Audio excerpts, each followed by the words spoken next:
आज का हमारा टॉपिक है नेशनल एजुकेशन पॉलिसी 2020। अगर आप चाहते हैं हम ऐसे ही इंटरेस्टिंग टॉपिक पर करें डिस्कस, तो हमारा चैनल कर लीजिए सब्सक्राइब और प्रेस कर दीजिए बेल आइकन।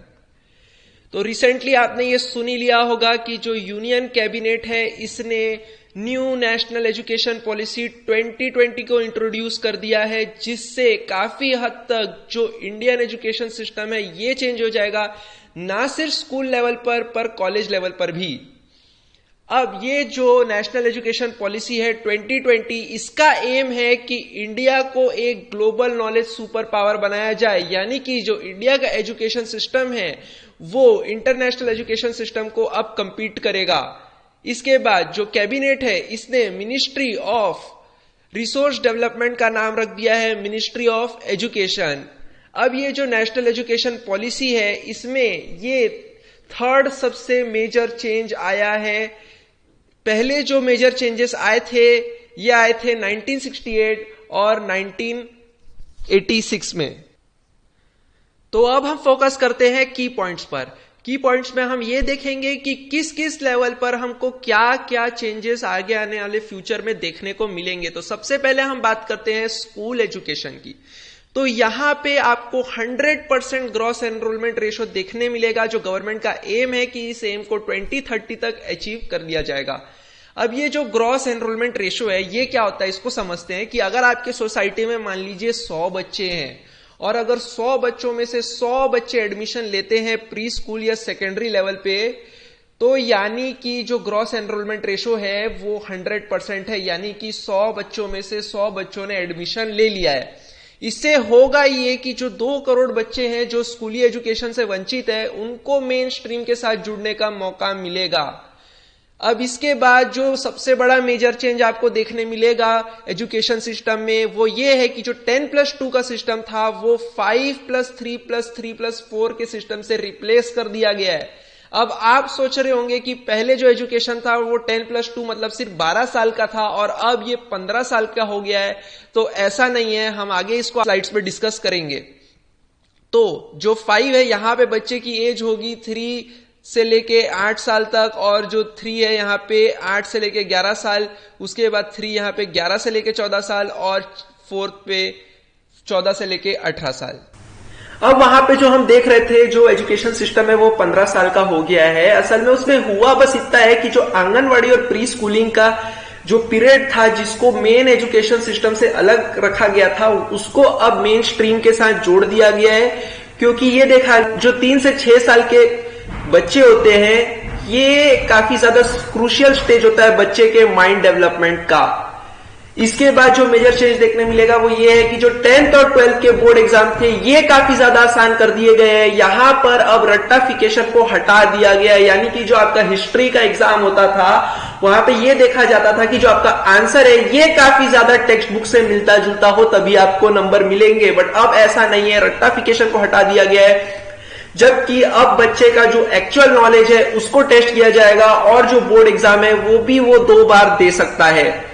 अब यहां पर जो बच्चे का एकेडमिक करियर है यानी कि जो उसकी पढ़ाई है उसके साथ साथ वो एक्स्ट्रा करिकुलर एक्टिविटीज पर भी आराम से फोकस कर पाएगा। यहां पे उन दोनों के बीच में कोई ज्यादा सेपरेशन होगा नहीं।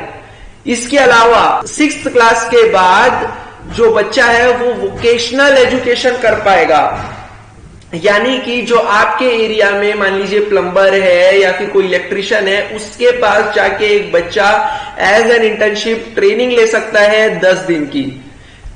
अब जो मातृभाषा या जो मदर टंग है या फिर कोई लैंग्वेज है इसको किसी बच्चे के ऊपर इंपोज नहीं किया जाएगा। क्लास 5 तक वो अपने चॉइस से कोई भी लैंग्वेज को सिलेक्ट कर सकता है, यानी कि जो मेट्रो सिटीज में पहले क्या होता था कि जो बच्चे होते थे उनको बचपन से ही इंग्लिश उनके ऊपर इंपोज कर दी जाती थी, उस तरह से अब नहीं होगा ग्रेड 5 तक।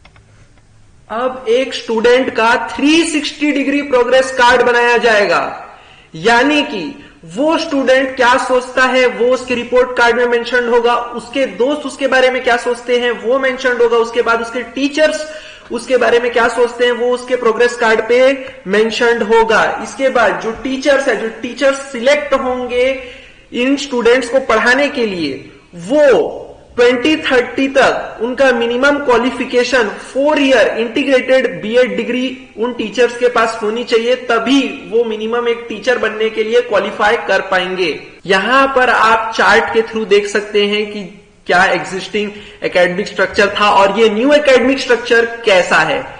इसके बाद जो एक मेन पॉइंट पे मैं फोकस करना चाहूंगा वो ये है कि जो ग्रेड 5 तक किसी भी बच्चे का एग्जामिनेशन नहीं होगा, किसी भी बच्चे को टेस्ट देने की जरूरत नहीं होगी। ये एक इंपॉर्टेंट पॉइंट है। बाकी पॉइंट्स यहां पे मैंने लिख दिए हैं, अगर आप इसको वीडियो पॉज करके रीड करना चाहें तो रीड कर सकते हैं।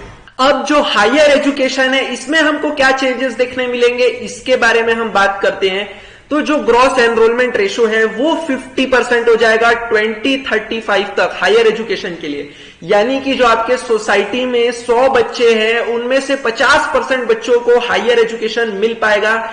यानी कि अब जो रेशो है वो इंक्रीज हो जाएगा, जो कि पहले था 26.3%। जो 3.5 करोड़ सीट्स है हायर एजुकेशन के लिए ये और ऐड की जाएंगी।